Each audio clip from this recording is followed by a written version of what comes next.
private corporations have since the 80s bought off states and governments and just stripped them for parts. So you read The Shock Doctrine by Naomi Klein and suddenly you were more confident in being a Muslim person. I'm more Muslim. If you have a peaceful region, you no longer have a market for surveillance technology. Good day. Welcome to the Revolutionary Sciences podcast. Good day. Good day. Welcome to the Revolutionary Sciences podcast. G'day. Kyle, Aumio. We're talking about Naomi Klein's The Shock Doctrine today. And a bunch of other books. Cool. Yeah. I like books. Let's pour some tea first. All right. I think Aumio is a professional at mixing tea. Yeah, I've got a whole degree in mixing things until they're perfect. It's fun. That's quite true though, isn't it? Oh yeah. That's what you're doing in science all day. You're mixing things and then you're just cleaning things. And that's it. And then doing some admin, apparently. And doing some admin and some paperwork. I guess we're going to talk about Naomi Klein's 2007 book, The Shock Doctrine. And then also touch on her, I think it's her last book, Doppelganger. And a few other adjacent books you mentioned, George Monbiot's... Yeah, The Invisible Doctrine.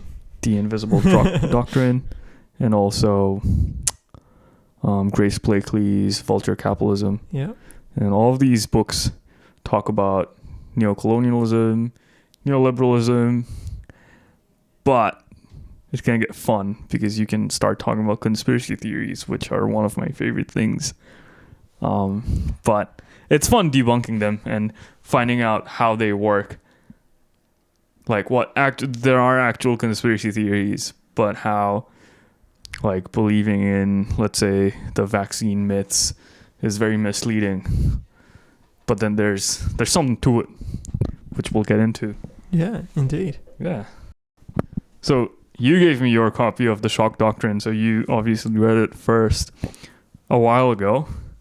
I guess it's been a long time, but I guess I could start by asking you sort of why you read it and what you sort of came out with after reading it. Yeah, cool.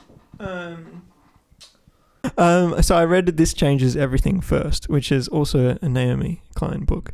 And then so I was really interested to see what else she'd written because she'd mentioned the Shock Doctrine in This Changes Everything. And yeah, I think I remember being really surprised by the way the book began, because it began to actually talk about shock therapy. Mm-hmm. And literally like using shock treatment on people and how like horrific that was. Yeah, and that was an unexpected but very poignant way of starting the book, I think. Do you remember that early part of the book and what she discusses? Yeah, she talks about MK Ultra and just sort of the clandestine way it was set up in partnership with universities and very prestigious universities at that. I think there were partnerships with McGill, and the whole point was to discover a very methodical way to break people and then extract information out of them. And the whole thing was to just create a blank state in their mind by using literal shock, literal electricity, but also other methods such as isolation, sleep deprivation. But what they found was, I think she calls it regression in the book, where from the torture, instead of getting a blank state, they become very baby-like. They start not being able to hold in like their bathrooms. They start doing baby talk, and I'm talking about like grown adults. And that's really scary. But then how after that era, once I guess Reagan comes into power, like even since the 40s and the 50s, she draws a parallel, and Naomi Klein does this. Well, I've only read Doppelganger, but she does this where she takes sort of things that happen on an individual level and then writes about how it gets applied on a society-wide level. So she talks about how these principles were translated on a mass scale and applied to economies around the world, third world economies that were trying to stand up on their feet. But then mainly the US wouldn't have it, and they just unleashed themselves through violent coups, torture, disappearances, in order to create a blank state of an economy. And just how they initially thought that shocking people would create this blank state, but instead regressed them and made them worse. It also made the economies worse. But then also, like, not only was it happening on like a macroeconomic scale, but in order to implement these economic policies designed by the IMF and the World Bank, it also had to be enforced through brutal regimes that also just used direct torture of anybody who tried resisting. And it just goes into like so much detail into that. Yeah. Do you know why you read this book? To be honest, I hadn't read a lot of books, like any kind of books. Like, you know, like it wasn't a hobby. But I wanted to know more about how the world works and the state of the climate crisis, and you know, like why we're in the position we are with that. And so one of the first books I read, to start that journey, I guess, was This Changes Everything, and then so the Shock Doctrine was next because it was referenced. And reading This Changes Everything sort of enlightened me, and other books enlightened me to infinite growth capitalism, and how that as a system rules like almost every part of our lives, and across and just the world as in general. Like I feel like there's, you know, stepping stones here. It's kind of like, oh, okay, so this is this and this is this. But like, if you want to make the world a better place, you want to make change, then you need to understand what's actually happening, what's existing already, and like why it is the way it is. And so this was, the path that I kind of followed was like, let's read some books about it.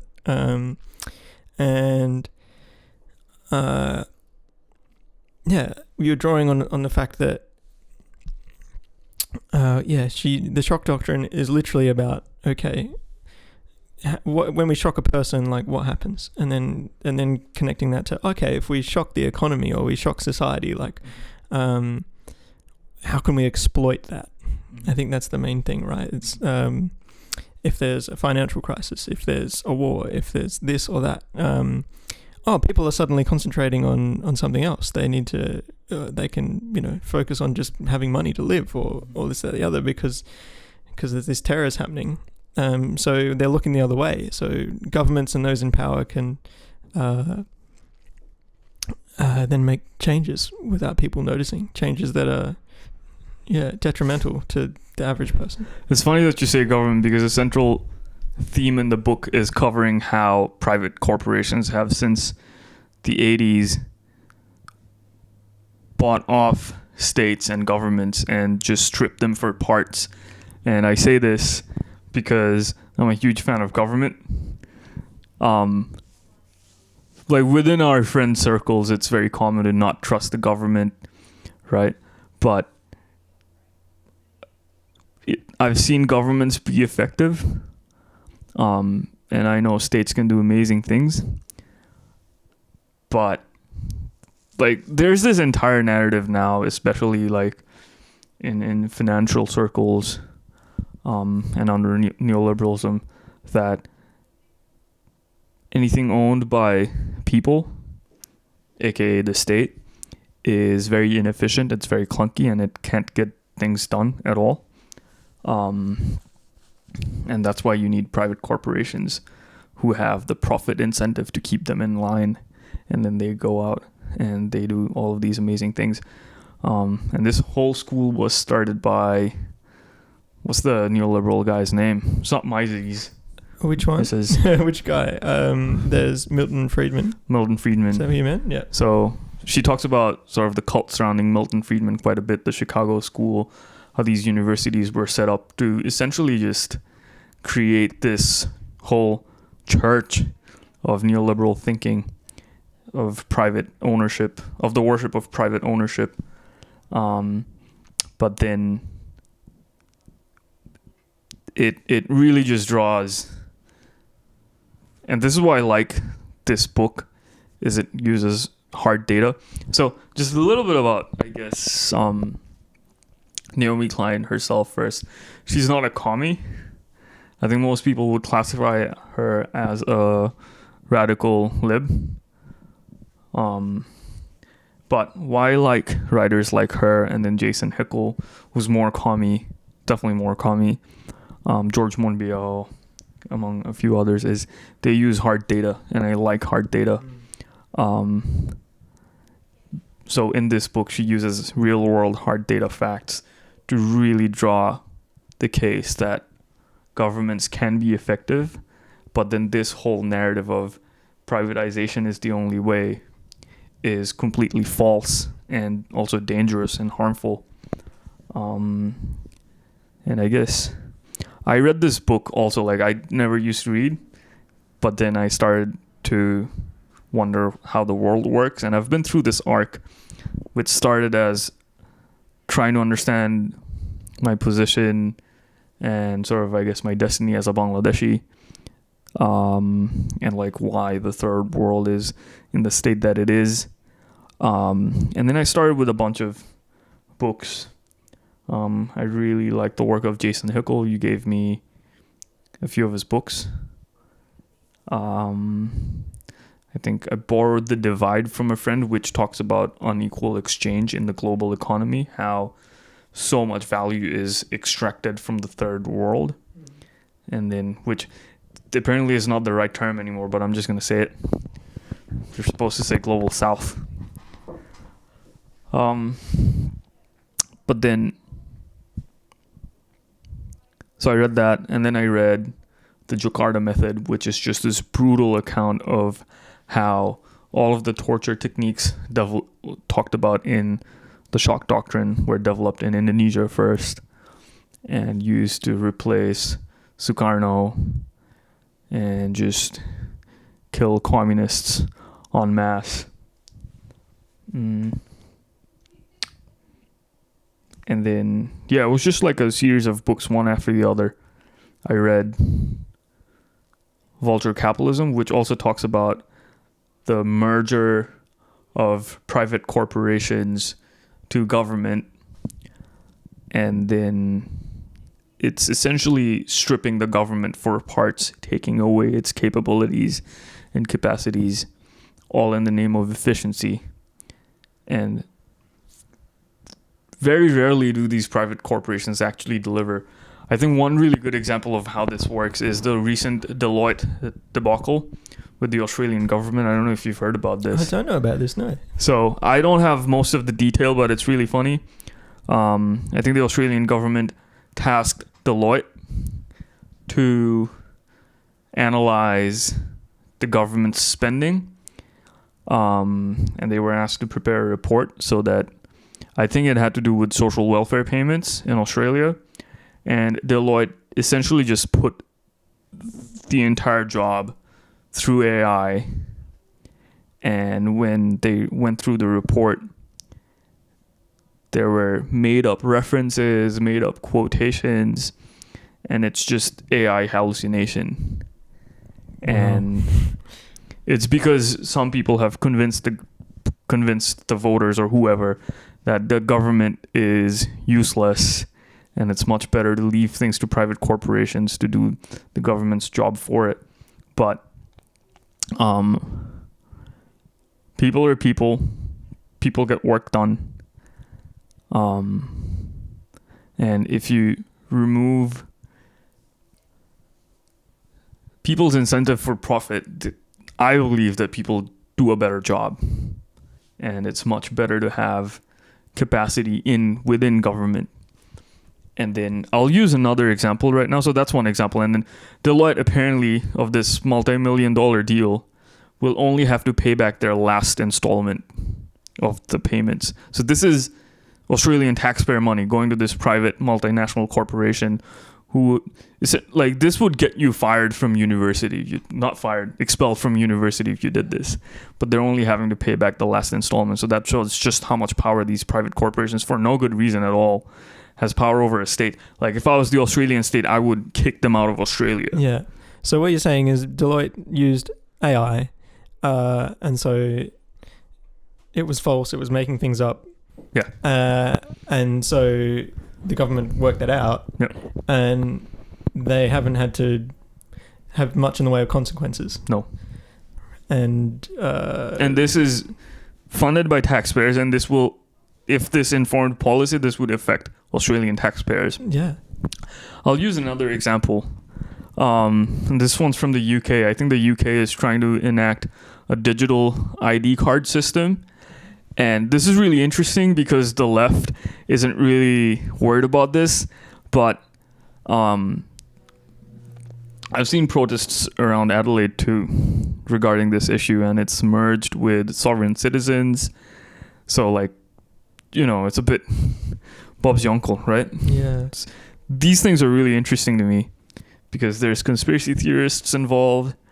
And it's interesting because Naomi Klein talks about conspiracy theories in Doppelganger quite a bit, and how when people misanalyze the issue, they can get the feelings right, but the facts wrong. This is one of those classic cases because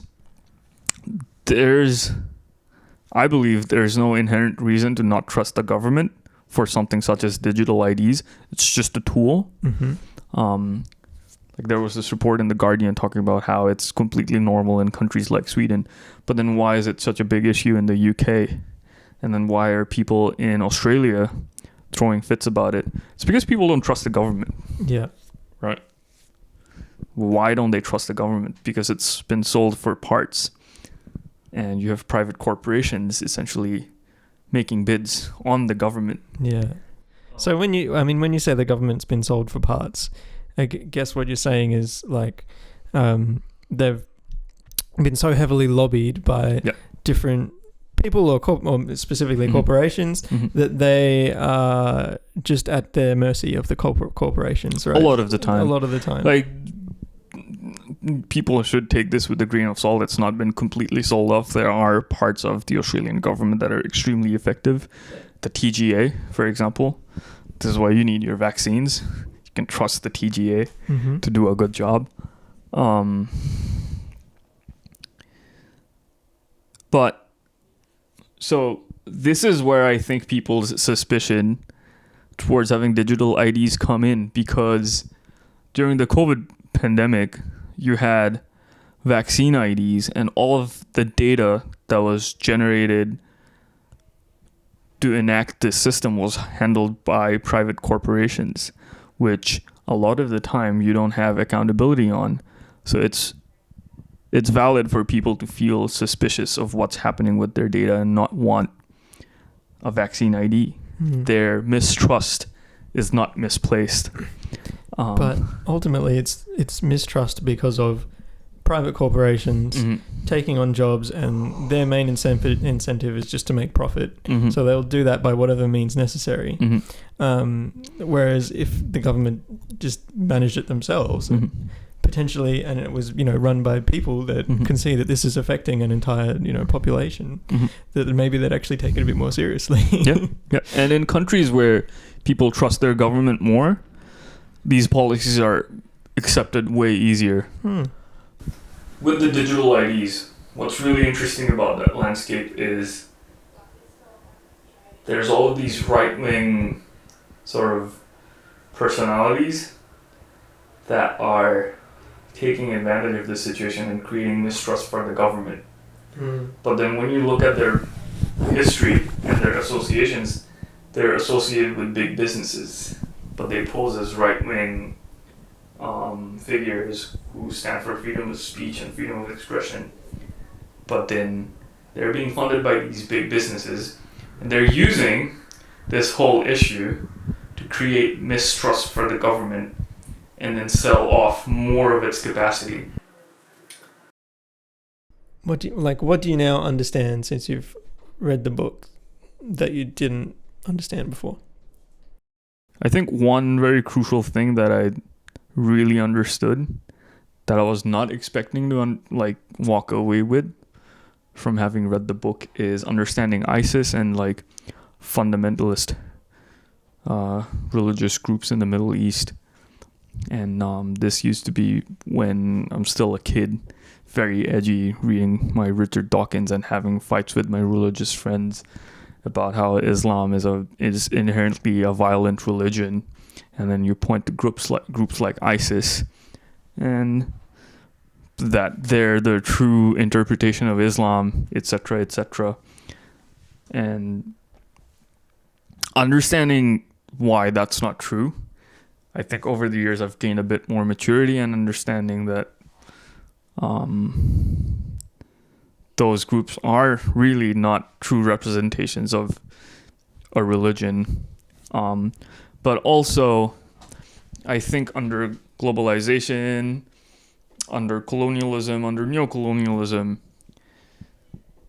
just the sheer amount of cultural pressure you have, infiltration you have of Western culture, you can look down on your own culture and tradition quite a bit. You can start hating it. And this, for a lot of my friends, and also for me, I guess I really hated the fact that I have a Muslim background. But then over the past couple of years, I've taken a more mature look at it and understood that from reading about Islamic theology and philosophy that these extremist groups really do not represent Islam, but then I still needed to understand how they exist. And in a really interesting part of the book, when it's talking about the Iraqi war, there's a few things I didn't know about at all. And knowing these facts and these real world events really helped me understand sort of the solid geopolitics of groups like ISIS existing. So in the part of the book where Naomi Klein is talking about how the Iraq war was started, they used the weapons of mass destruction narrative lie to launch an invasion on Iraq. And it was just wholesale destruction left and right. And this is the thing I didn't know about. There was something called the Mahdi Army. I can't remember the name of the leader right now, but he was Shia, and it was a Shia sort of militant network that worked with the people to provide food, to provide some semblances of infrastructure that would normally be provided by the state. And they were the main resistance group during that time against US invasion. And more interestingly, because they're Shia, they were also funded by Iran, which right now it forms one of the members of the axis of resistance in the Middle East, especially against the genocide in Palestine right now. So from a Muslim perspective, it makes sense. Growing up, you always hear that ISIS is just created by the CIA, but it doesn't really make sense why the CIA or America would be funding these religious groups. But then it sort of makes sense now because ISIS is a Sunni Wahhabi, Salafi fundamentalist group. It's a whole thing. But ideologically, they're very opposed to Shia groups. So these groups would have existed by themselves just because bad people exist. That's how I think a lot of the time, is that bad people and good people exist, but then it depends on who's, in this case, being fed, being clothed, being funded, that they grow or they diminish.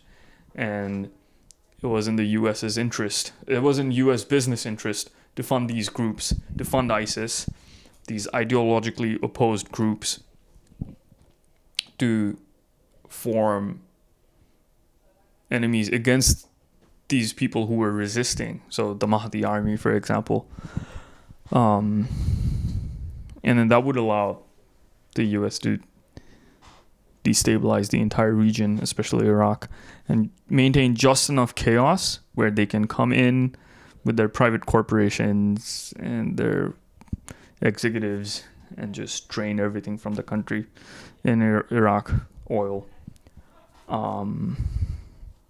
So now that just fully makes sense, and it creates this sense of calm that, no, my understanding of Islam is I wouldn't say correct, but it's sensible, and it makes it feel like I've healed a relationship with a part of myself that I hated very much for a very long time, because in like pop culture, if you think of movies and shows, that's been the face of Islam, is that these are very hateful people. But then it comes from all of the other reading that I've been doing, is that no, it's like it's a very rich tradition, and I get to be not proud of it, but enjoy it, revere it, practice it, and do it with a sense of good self-esteem, and know that people who claim that their way of violent religion is the only right way, I know that they're lying, and also they have US dollars behind them, so I should not trust them at all. And it helps me be more confidently Muslim, which is nice. There you go. Yeah. So you read The Shock Doctrine by Naomi Klein, and suddenly you were more confident in being a Muslim person. I'm more Muslim. I read a book by a Jew, and now I'm more Muslim. Isn't that brilliant? That is brilliant. Fantastic. Naomi Klein's also just so pro-Palestinian. It's great. Yeah. Because she really understands Israel. And she also talks about Israel in one of the last chapters of the book. Like how...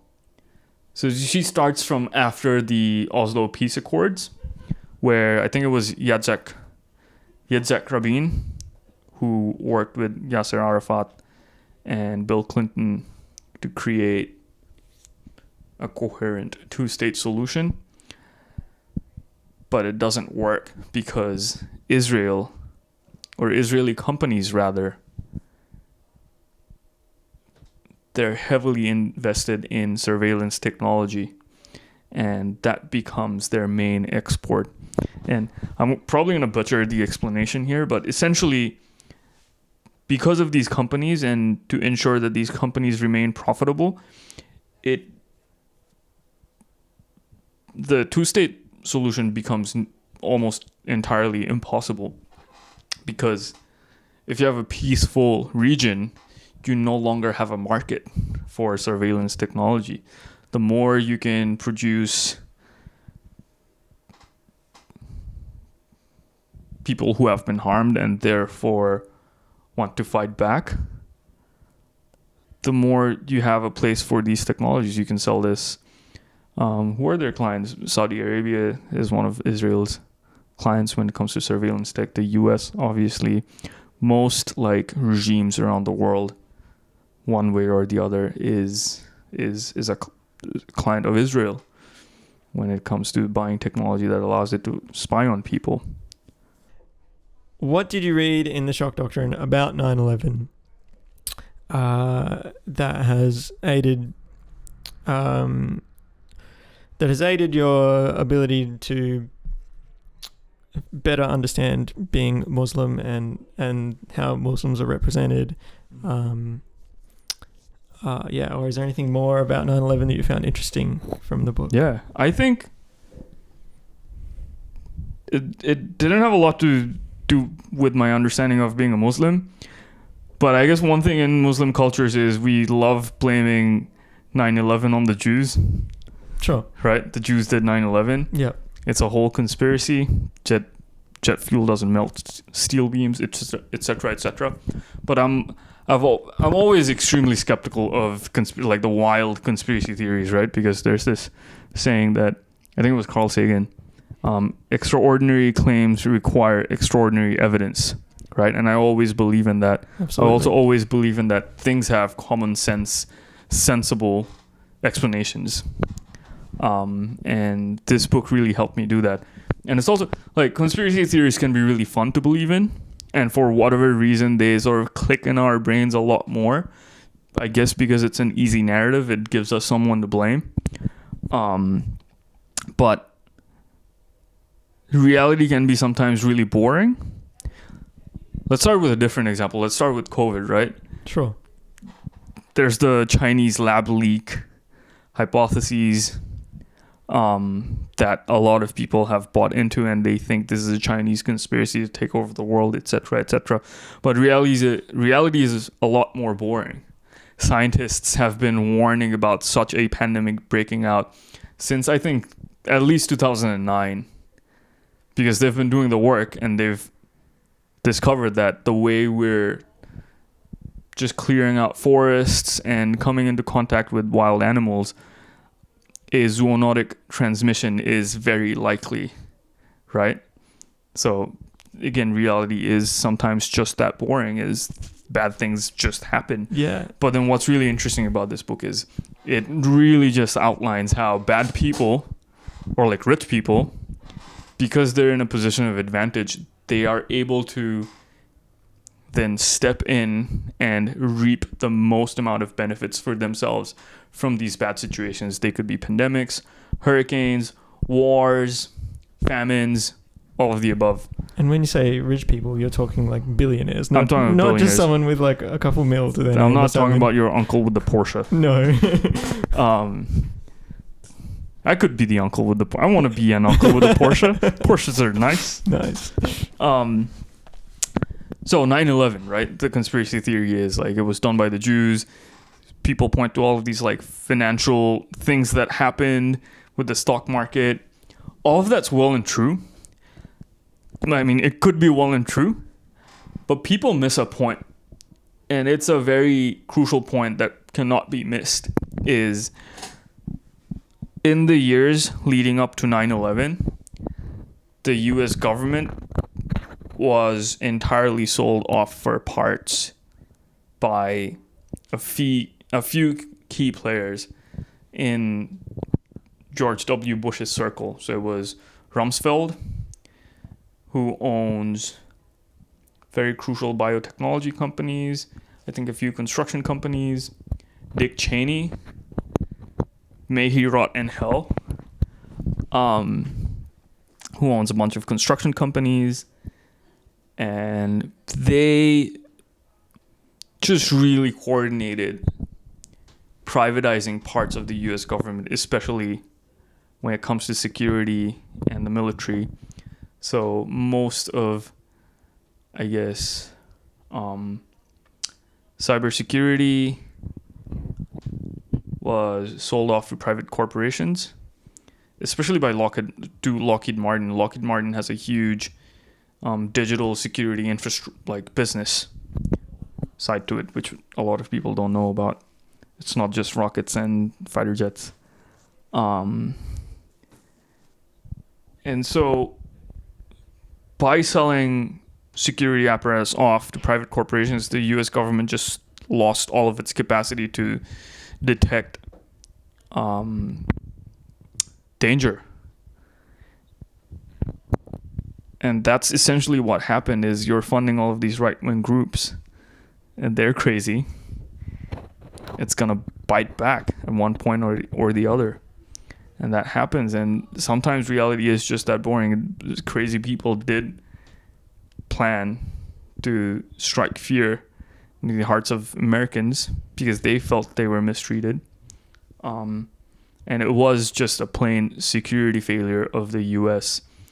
But then in classic disaster capitalism fashion, the people who were truly in power, it did not affect them. They were able to then spin a narrative and use this cultural shock to launch the U.S. into a multi-trillion war in the Middle East. And then through this war, through the U.S. military-industrial complex, you have all of this money from U.S. taxpayers getting funneled into private hands, into the owners of weapons companies, and also into the hands of construction companies. So a lot of these construction companies went into Iraq after the Iraqi invasion, and they, without any bidding, without any due process, they were given contracts for reconstruction. They were given contracts for setting up the infrastructure, which at the end of the day, they did a really poor job of doing. But in a lot of the cases, they're given profit guarantees by the U.S. government. So if it turns out that they cannot turn a profit in these ventures, U.S. taxpayers will then cover their costs with a profit guaranteed. And because they're private corporations, they end up going into the pockets of just a few people. And it's a really lucrative way to just transfer money from public hands to private hands. And there we have it. Neoliberalism at its finest. Yeah. That's how it works. Wow. So you use this term disaster capitalism. I feel like that is one of the core tenets of the shock doctrine. Do you think, like, based on what you've read in the shock doctrine, do you think you could give a brief explanation of, like, what is disaster capitalism? So it's letting bad things happen and then stepping in, claiming that you have the solution, but in order to access the solution, now you have to pay a price. It's not publicly provided. So I guess a really good example could be Hurricane Katrina, right? FEMA, I can't remember what the acronym is. We'll put it somewhere in the screen. The FEMA was responsible for basically responding to such events, right? But it was heavily underfunded and therefore did not have the capacity to respond in a proper way. And all of the disaster responsibilities were given to private companies. But then obviously these companies also don't have the expertise to do it, but they still take in. So these are not business in the sense that you buy a product from them. These are businesses that sell a service to the U.S. government in this case. So, and who gets the contract? It's the person with the best contacts, right? There was this one example in the book where FEMA was not allowed to come in and rescue people who were killed by the hurricane. It was given to a private contractor. And also there's these layers of like subcontractors and subcontractors and subcontractors. So a US company could get the main contract for it. And then there's like 8 different layers of them contracting it to someone, and then down the chain. And then at the very end of the chain, it's like some immigrant worker who's barely getting paid anything. It's horrendous. So in this example, it doesn't go to people with proper training. It goes to this private company, and they do a horrible job. At the end of the day, there's like 800 missing bodies. And then it turns out it's actually a funeral home getting the contract for rescuing people killed by the hurricane.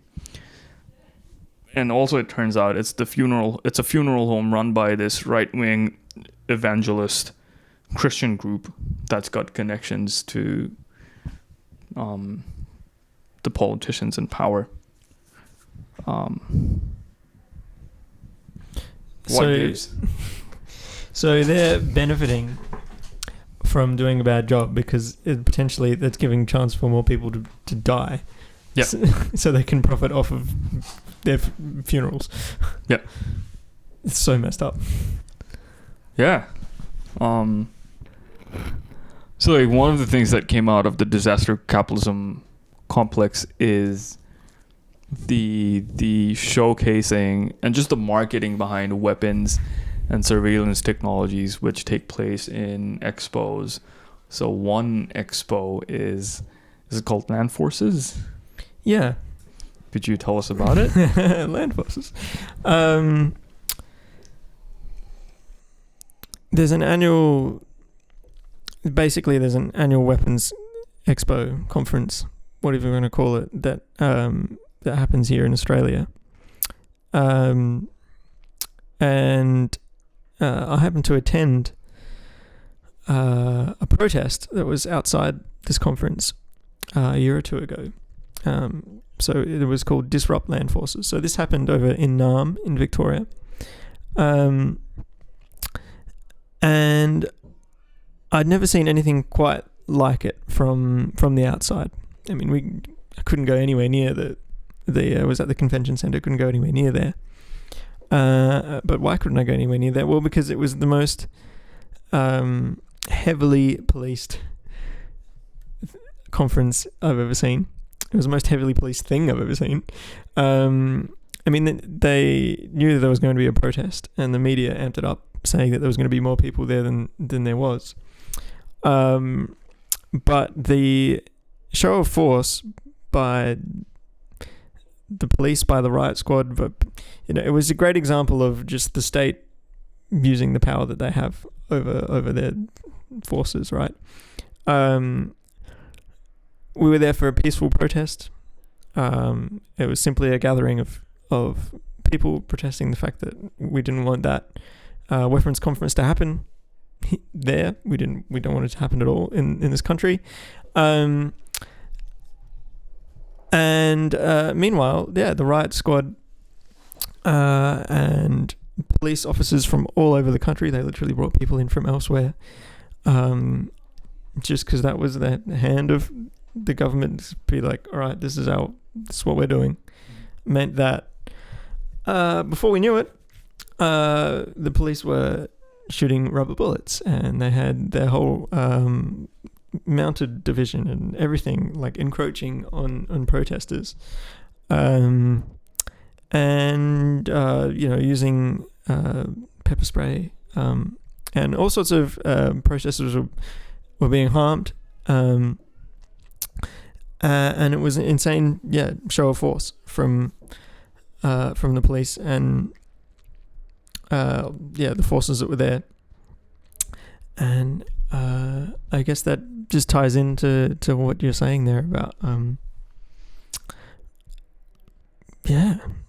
the power of like corporations and the weapons industry. And I mean, we were there primarily knowing that these weapons were being bought and sold and pandered to murder Palestinians, basically, and wherever else they might get used. But Israeli companies boast about having their products be field tested, but then field tested just means it's tested on real human beings in Palestine.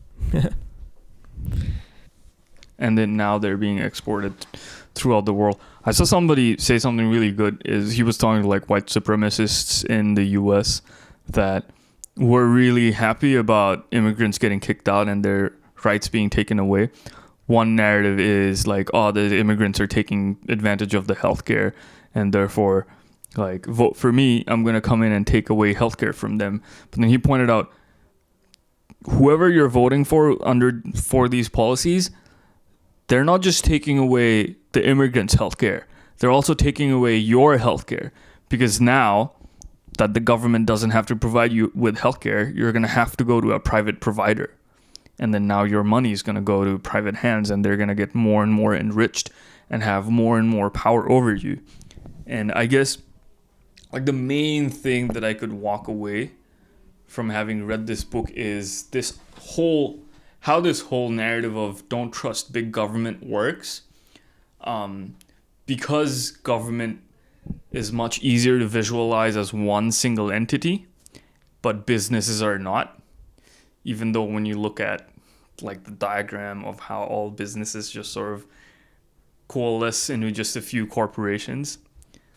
But anywho, like there's a concentrated effort by big businesses to create mistrust of the government, whereas the government in most likely should be a neutral body. But then, and there's reasons to be distrustful of any kind of institution, right? But then what essentially private corporations are doing is they're using government as a boogeyman, as a distraction, in order to make regular people give up more and more of their rights. Yeah. I mean, that in itself is a strong point, right? Yeah. Again, that is the nature of neoliberalism. Like, this gives me a really good example. Like, the whole anti-vaccination movement, right? It tells you not to trust scientists, tells you not to trust the TGA, the FDA, etc., the WHO.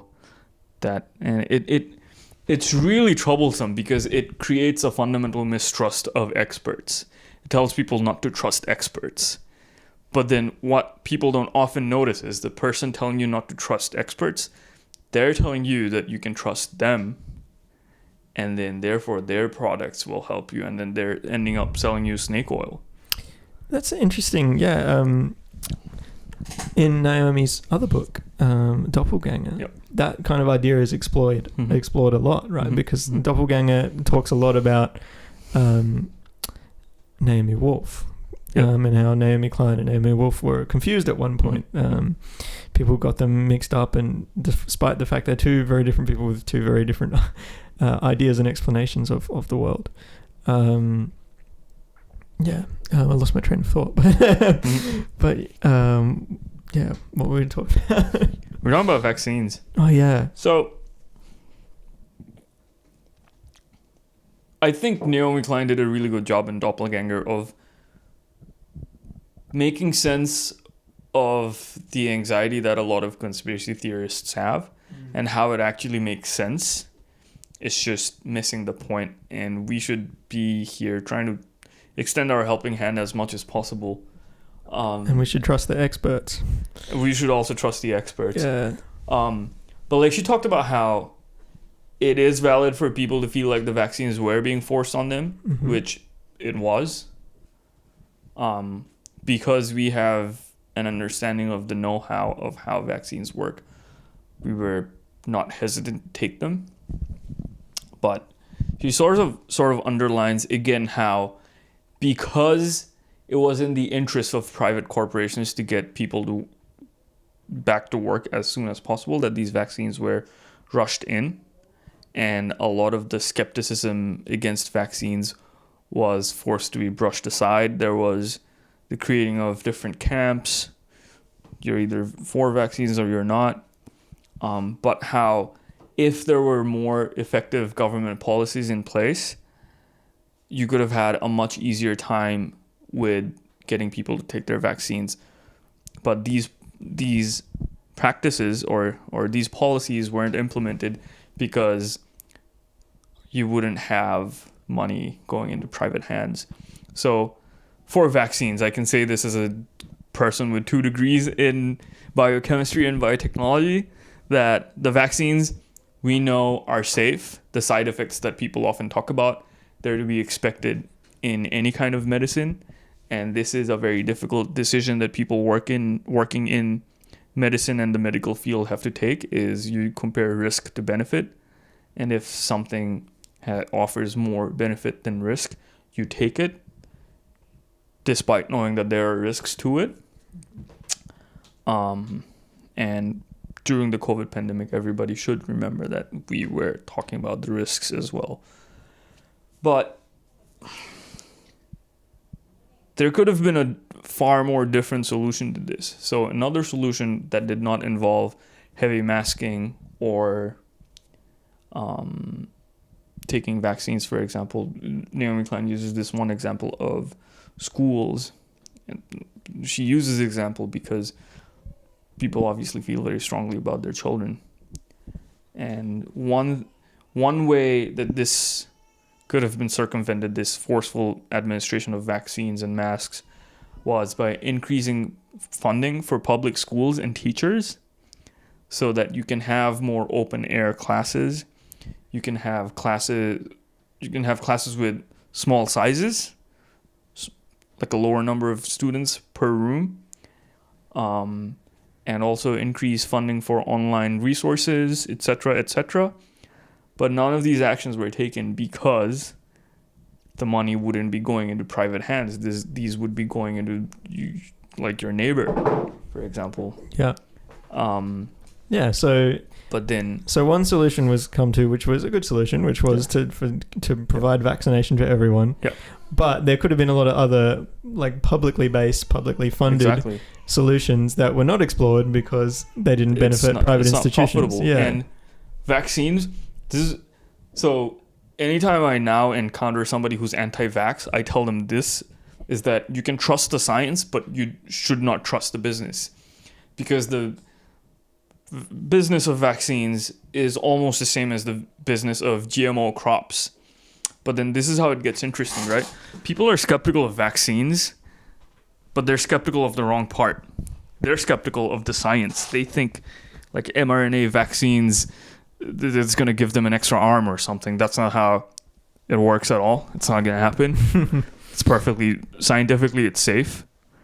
But what's not safe is the business model behind it, because vaccines are privately owned. And these private corporations, so I'm going to get the details wrong. I ask that you, dear listener, do your own research, right? I know we love doing that. But the way it worked is there were all of these essentially fights between governments and private companies. And one of the biggest players being the Bill and Melinda Gates Foundation. And then the U.S. government, there's all these things about the U.S. government having to force some of the vaccine manufacturers to share their data because they were not willing to do it, because they wanted to hold on to as much of the patent as possible and thus take as much of the profits as possible. But then one thing that happened is, again, Naomi Klein talks about it in Doppelganger, is the vaccines could have been directly given to developing nations for very low cost. But then the Bill and Melinda Gates Foundation stepped in and did some kind of business trickery to first acquire it for their, for their charity. Sure, yeah. And then distribute the vaccines to governments. And then just by becoming this middleman, they were able to siphon so much money into their foundation. Mm-hmm. And the way that charitable organizations operate in the U.S. is they don't have to pay any taxes. They can do all kinds of financial magic to hide how much money they've accumulated. So we could have actually gotten the vaccines much faster and for much lower cost. It would have ended up saving a lot more lives.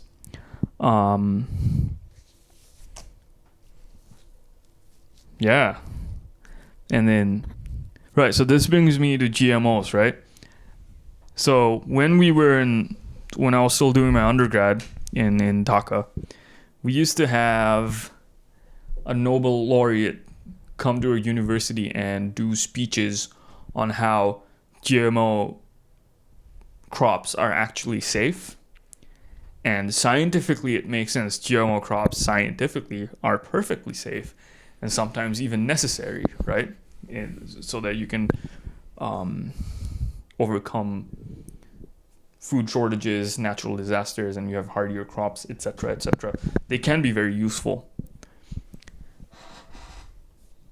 But I only realized just a couple years ago that this was a very smart marketing campaign, and he was probably getting funded quite a bit by like companies like Bayer or Monsanto to do these speeches.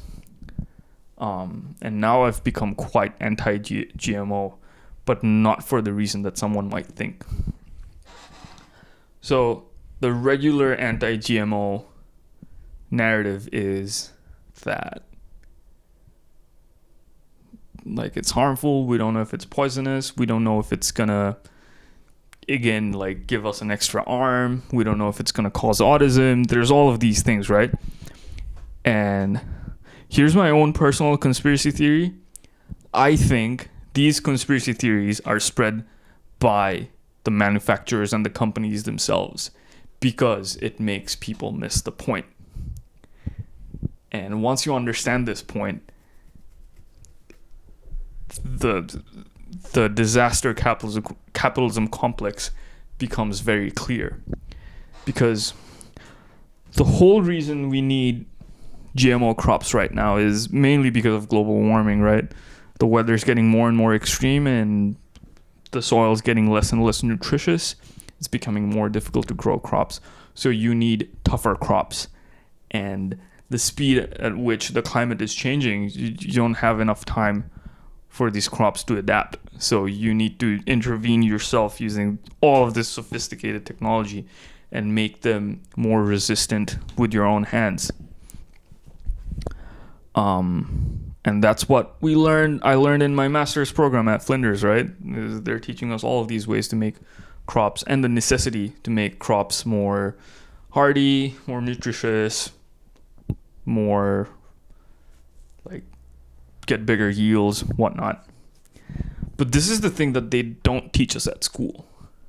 Or they teach us, but they teach us in a very subtle way where we don't pick up how we're losing as normal everyday human beings. Is if I'm talking from a scientist's perspective, I'm doing all of this work to make like this new crop variety, and then it's bought off by a private company.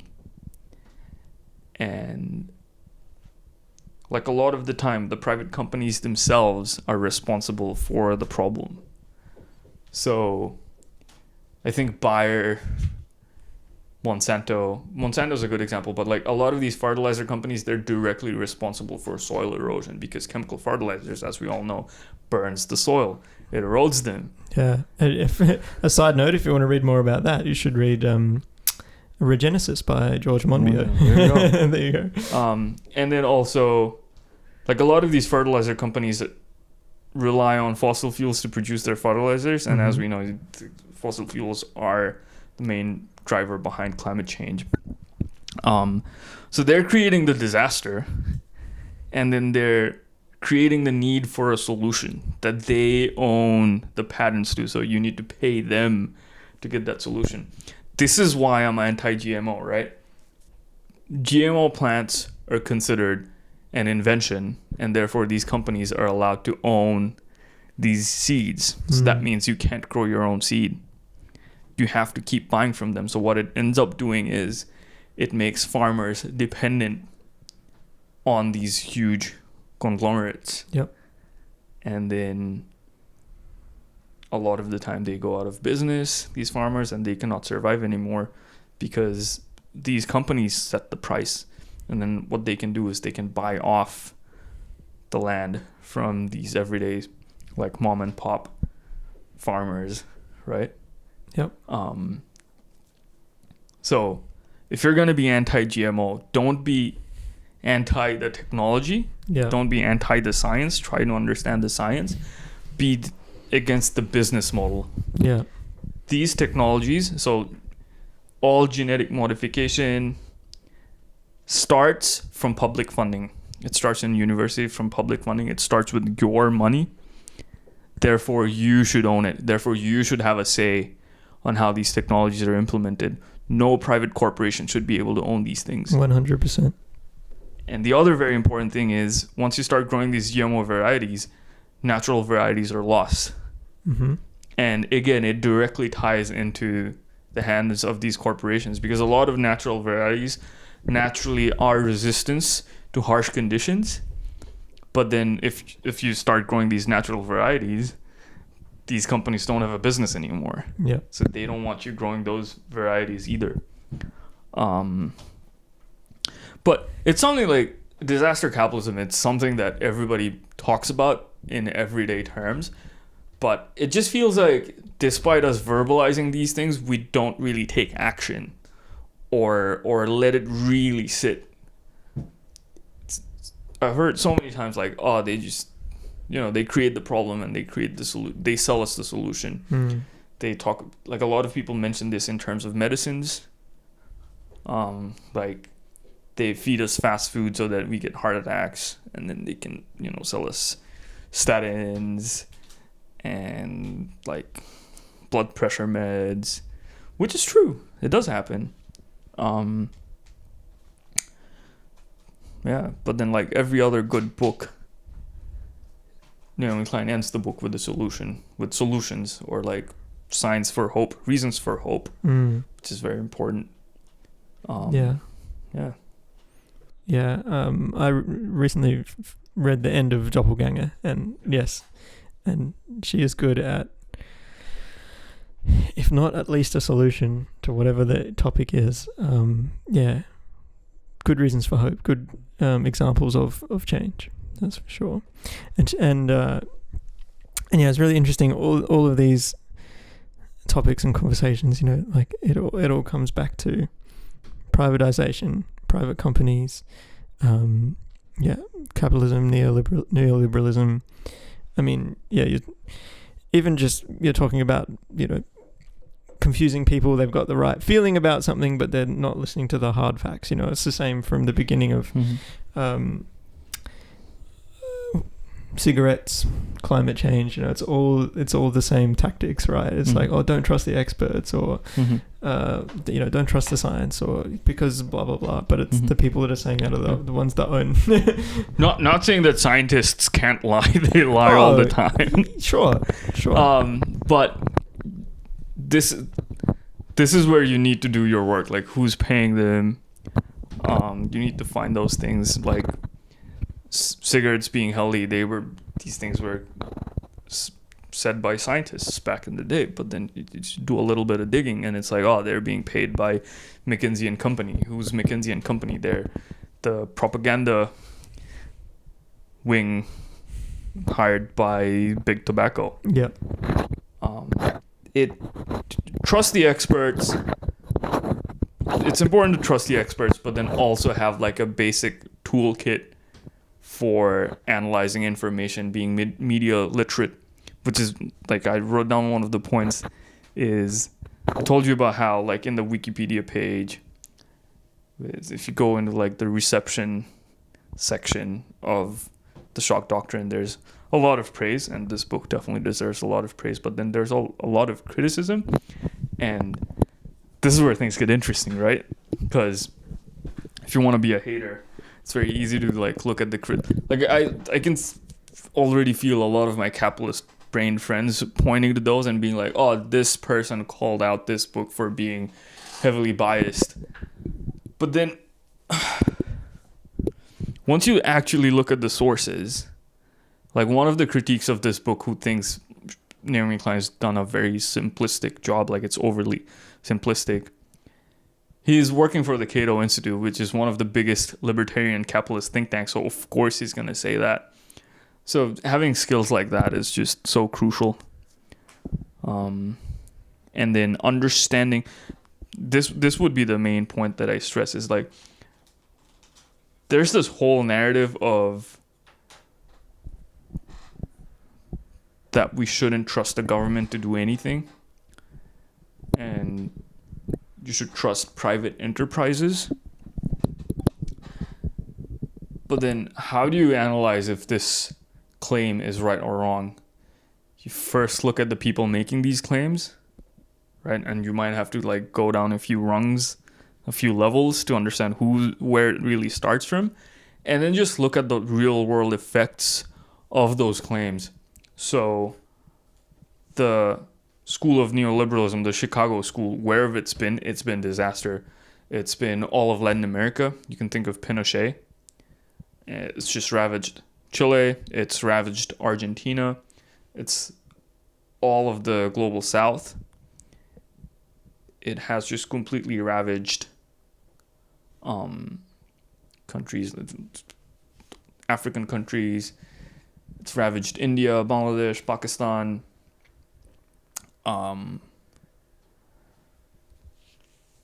So if a claim does not do the thing that it says it's going to do, it's obviously like they're trying to sell you bullshit. Yeah, absolutely. Yeah. Well, if there's one thing you haven't learned yet that you should learn, read some books. Read some Naomi Klein. Read some Jason Hickel, George Monbiot.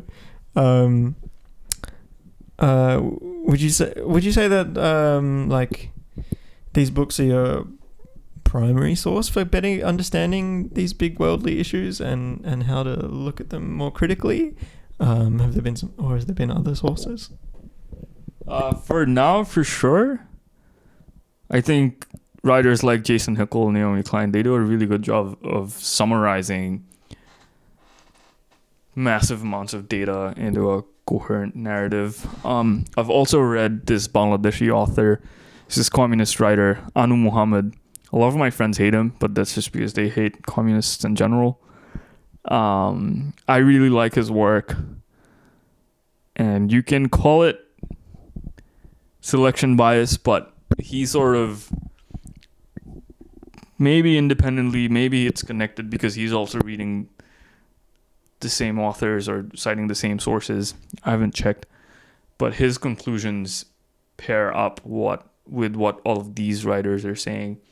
And like, I can also think, and I can sort of trace back to where the data is coming from and then see the real world effects of where this data is coming from, and it adds up. And I read him to understand, like, you know, my condition as a Bangladeshi, because right now I think all Bangladeshis are going through, at least for me, an identity crisis.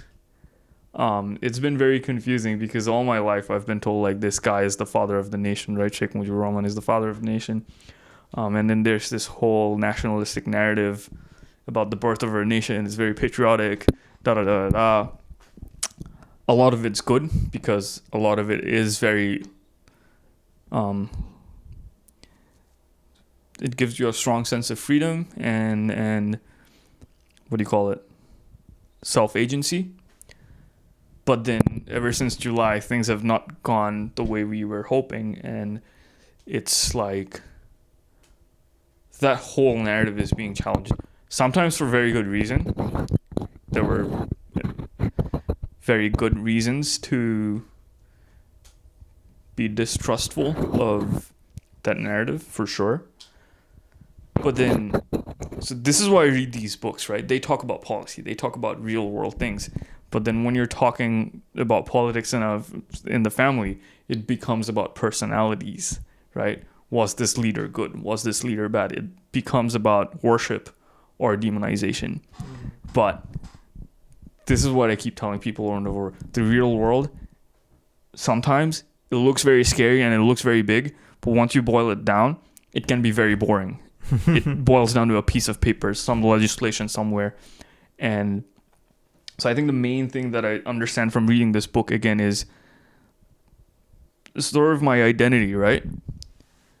There's this political family in power that they're trying to create a sense of identity in the country, but then that sense of identity doesn't add up because you're being deprived, right? You're being told that as long as you believe in this identity, it's going to do you good, but it doesn't. On theory, it's supposed to do good because, like, this family, when they started out, they set up the constitution of the country. They said that the country would be socialist. It does not resemble socialism in any way. And then there are all of these myths and stories surrounding the personalities, the different personalities. So one part of your family will completely glorify and worship these figures, and then the other side of the family will just spit on their graves, and it's very difficult to make sense of. But then once you read real hard world data, it's like, oh, this is why we're going through the experience that we're going through. So what happened is, after 1971, apparently his son was very violent. He would pick up women from the streets and have his way with them. Horrible. And I've got first-hand witnesses in my own family that have seen this happen. So that's definitely true. But then how does this family being in power affect the whole world? Well, it's through the whole country, through policies. So despite being a socialist nation on paper, the policies adopted by Sheikh Mujibur Rahman and his governing body at that time was very neoliberal, because he mentioned that he wants to be friends with the whole nation. And these are the systemic issues that a lot of countries fighting for independence face. Is you've just gone through war, you're devastated, you need money to stand up back on your feet. And then that's when institutions like the IMF step in and they're like, all right, we're going to give you loans, but here are all of these stipulations. And since the 70s and 80s, 90s, so it's the fall of Russia, it's the fall of Indonesia, it's the fall of Latin America, is you're very poor because of what we did to you. And technically this is your money that we're going to give back to you. But in order for you to access this money, you're going to have to open up ways that we're going to extract even more from you.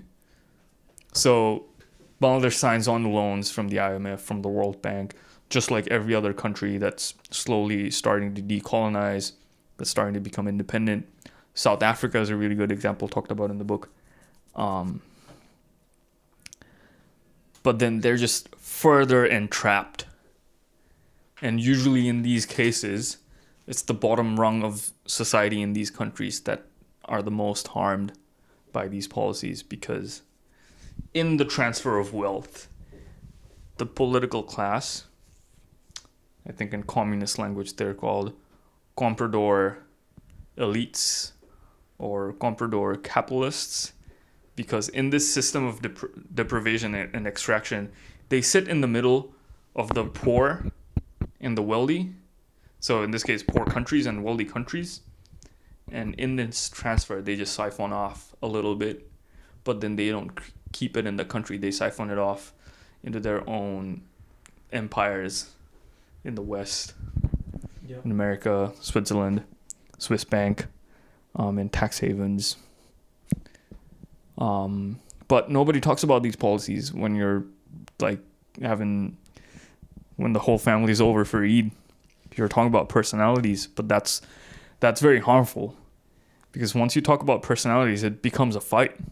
Once you talk about policies, you can turn the narrative into like, okay, what can we actually do? How can we form coalitions of resistance? Because the book in the last chapter talks about a few cases where, despite disasters striking, because the people's heads were in the right place, they were able to resist in the right way and secure their foothold and their livelihoods.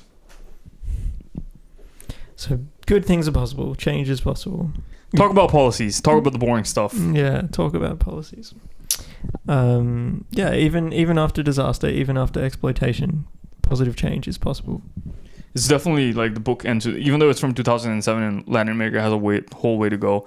America's invading Venezuela, but the book concluded with examples of Latin America where they did have a very strong leftist culture that, despite the tremendous shock and just the horror that was inflicted on Latin America, especially countries like Chile, Argentina, that spirit never died, and it's coming back, which is great. Nice. Was there anything else about the shock doctrine or anything else that you wanted to talk about today? We covered it. Listen, private corporations are out to get us. We need to be extremely, extremely, extremely disciplined. There's no room for infighting. Just be nice to people. Be common sense. You can trust the government, not inherently, but just use your senses. Lots of work to be done. Yeah, good job. All right, let's leave it there. Revolutionary sciences. Woo!